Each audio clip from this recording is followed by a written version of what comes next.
Let's talk about completing a 31-day drawing challenge. Yes. Alright, so October has come and gone. Inktober is complete. There's some geese fighting outside.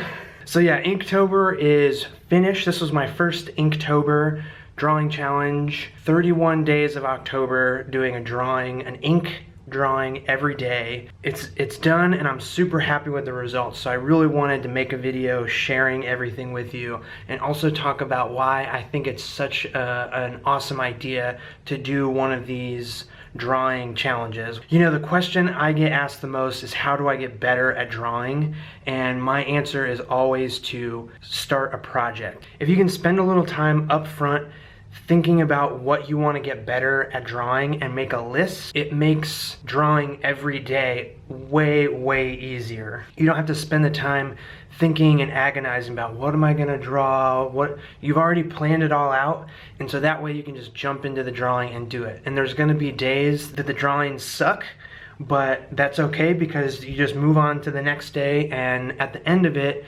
it's not about every drawing being awesome. It's about you getting better over time because you've put the work in. So before I get into this, I've already made a video talking about my Inktober project. The first link down in the description below is all about my actual drawing process. So if you're really interested in seeing how I do these drawings, go check out that video.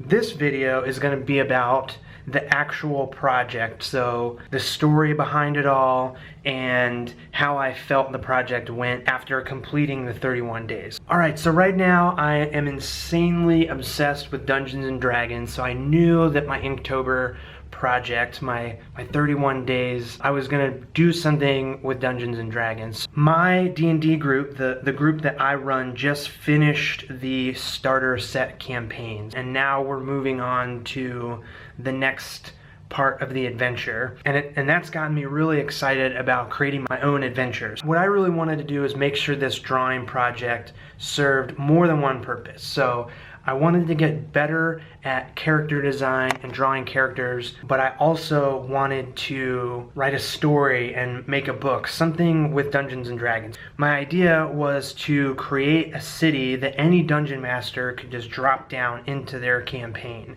because my players have just entered this city in our campaign, and I thought it'd be really cool to have this sort of resource for people to use, that they could just plop a city down in the middle of their adventure. There'd be all kinds of adventure hooks to get the characters into what's going on in the city. However the dungeon master feels like they can get this city into their world. I just wanted it to be a cool resource with a lot of fun stuff going on. So the Inktober project worked out perfectly because, one, it gave me prompts. Every day is a new prompt, and it just gives you, it's a really basic idea of what to draw. So I took all of these prompts. Here, let me show you in my notebook. This is my notebook, my sketchbook that I keep everything in. I'm just going to open up to the page where you can see I have the list of all the prompts. What I did was just write down stuff I thought would be cool. I first started with a list of like what is actually in a city, you know, so of course there's like a general store, farm, blacksmith, all that, you know, all that stuff that's in like a fantasy city. And then I just started filling out, based on the prompts, filling out things that I thought would be cool. And you can see like I sort of move things around as ideas progressed. But yeah, these are just my basic notes. This is all the note-taking I did before actually starting the project. And that was just enough for me to get started. So you could see the little check marks as I went. I planned this all out before October 1st, before the project even started. I had this list. I knew what I was going to draw each day. It made it way easier to complete it because I didn't have to think of anything. I could just jump straight into drawing. Okay, let me show you this next part. This is the spreadsheet I put together that sort of elaborates on my list. So as you can see, I have the prompts over here, and you know, this scrolls way down.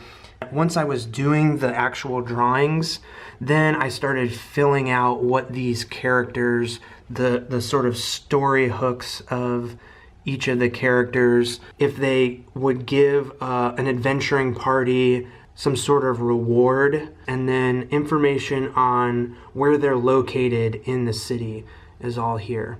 So you can see there's still a lot of like blank sections. I haven't named any of the characters. It takes me forever to name stuff, so I just left all that blank. That's gonna be a big part of this project, is figuring out names for all of these characters, all 31 plus. There's gonna be more characters, you know, and that'll all come as I put this book together. It'll be a PDF that you can download, of course, but I also want to put together a physical book. Anyway, okay, enough of me babbling. Let's jump in and I'm going to show you the actual drawings. Alright, here we have my manila folder. Every project I do, I always keep in one of these crappy manila folders. This is my stack of 31 drawings.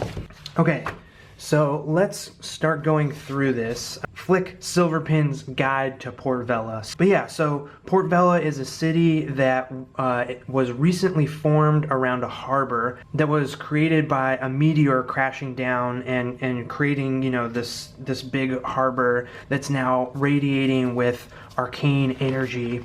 So this first drawing is the poisonous prompt. My idea for this one was a hermit crab ate a little piece of this meteor and grew huge in size. And now there's a tribe of fish people that you'll see later sort of worship this hermit crab as a god, and he's been corrupted by the magic of this meteor and is now brainwashing these little fish people into stealing magical items so he can eat them.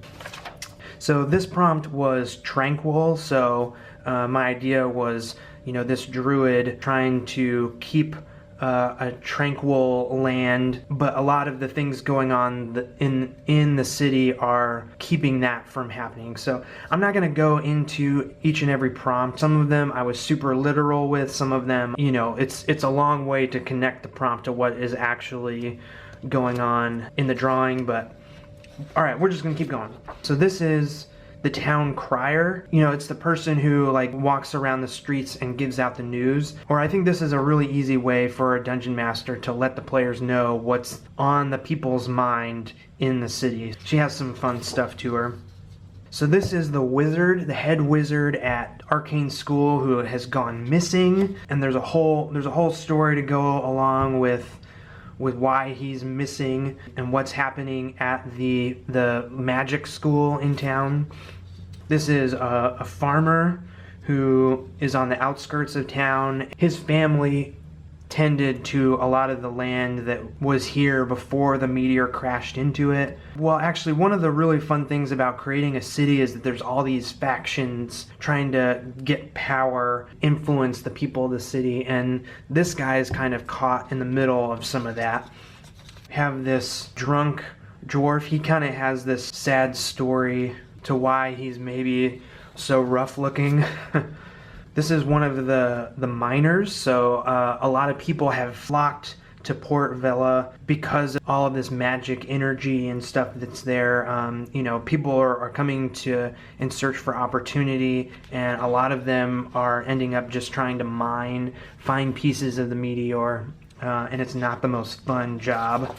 Okay, this is one of the main characters. As you can see down here, I crossed out and actually redrew this character. So this is actually a great example of why a project like this can be so helpful. This first drawing, I just wasn't happy with it. Like she just looked too generic. You know, I could tell it just wasn't right. I went back and redrew her. Way more happy with the new version. You know, if I had just done this one drawing, maybe I would have been happy with it, but I think when you start collecting drawings day after day and you have a whole series of things, you start to learn what works and what doesn't. You know, you can see I didn't really change her pose, I didn't change her outfit up too much. This character is definitely a better design than this character. And I wouldn't have figured that out if I hadn't have been doing this challenge. So that was my first lesson of Inktober.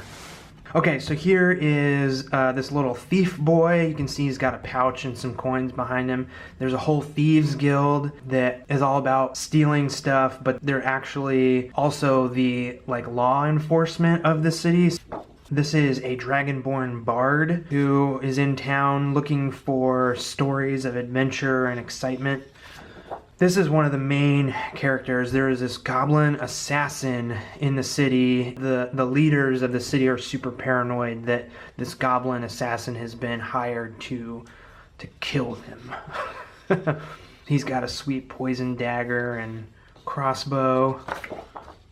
This is a former pirate that has become the captain of the biggest ship in town that is part of the Merchant Guild, which is kind of like the biggest, most important faction. The Merchant Guild runs the mines. They create magical items and magic stuff from the pieces of the meteor, and then they ship it all over the place. So this dude is in charge of sailing magical items all over the world.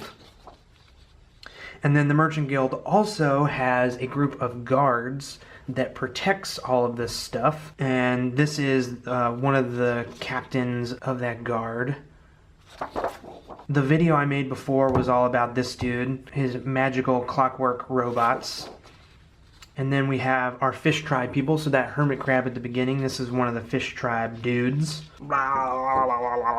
This is a very arrogant boat builder, so he's responsible for building the fleet of ships for the Merchant Guild. And he's kind of one of the bad guys of the story. He has been chopping down trees in the woods nearby town, and it's made some people like that druid at the beginning very upset.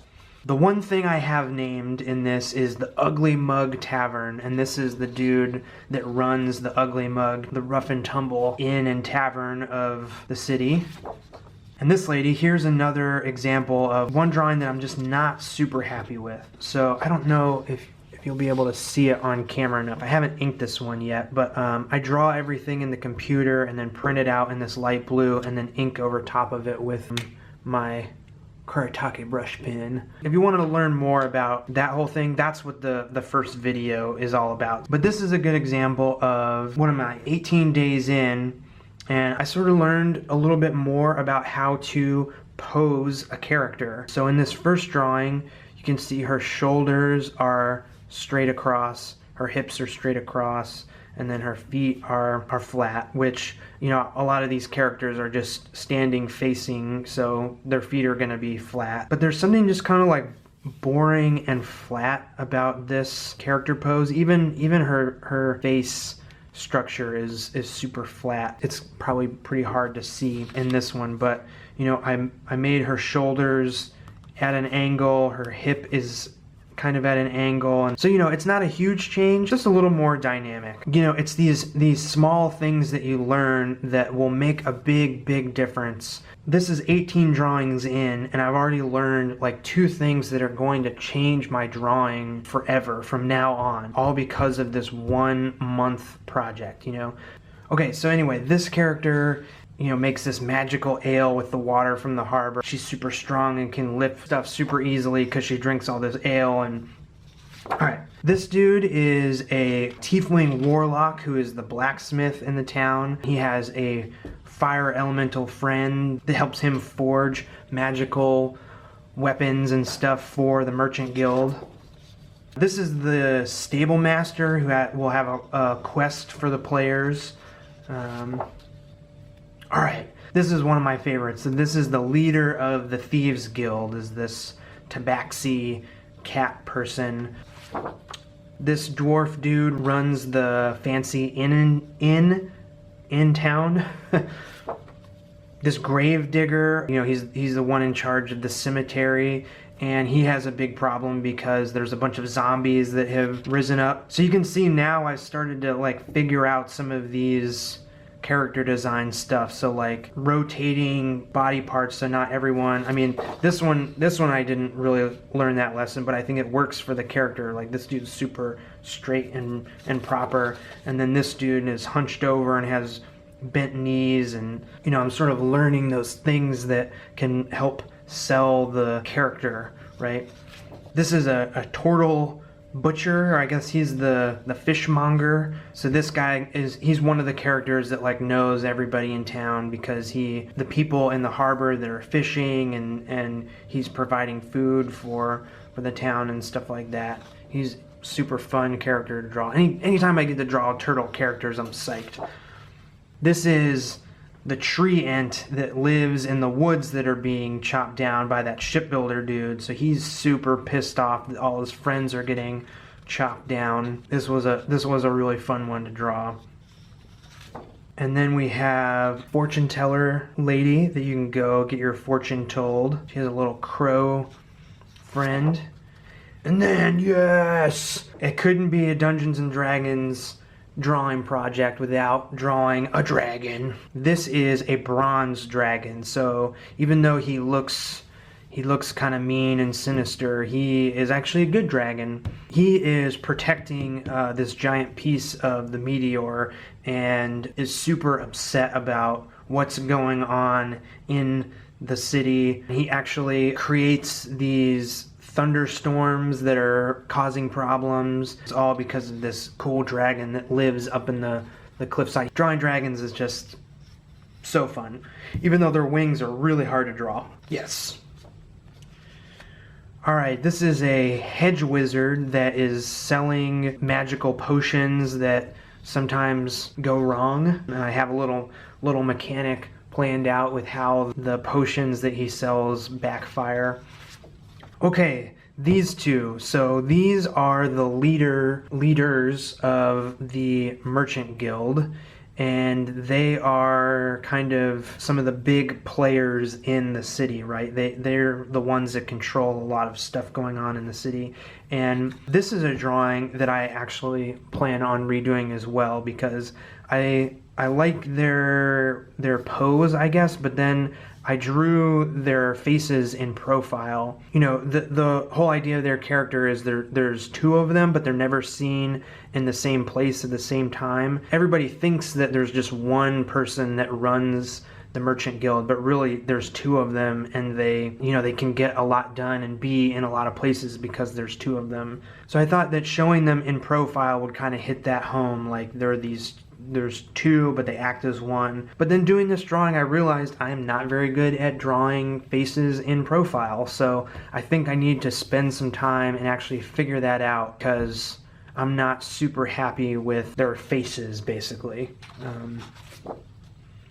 Alright, and this is their dad, the former leader of the Merchant Guild, who was killed maybe by a goblin assassin, maybe not. He has come back to life, and so the players maybe they can figure out a way to talk to this zombie dude. So you can see, like, he's kind of wearing similar clothes as them, but he's a zombie and wants to eat the players' brains. Alright, and this is the last one, day 31.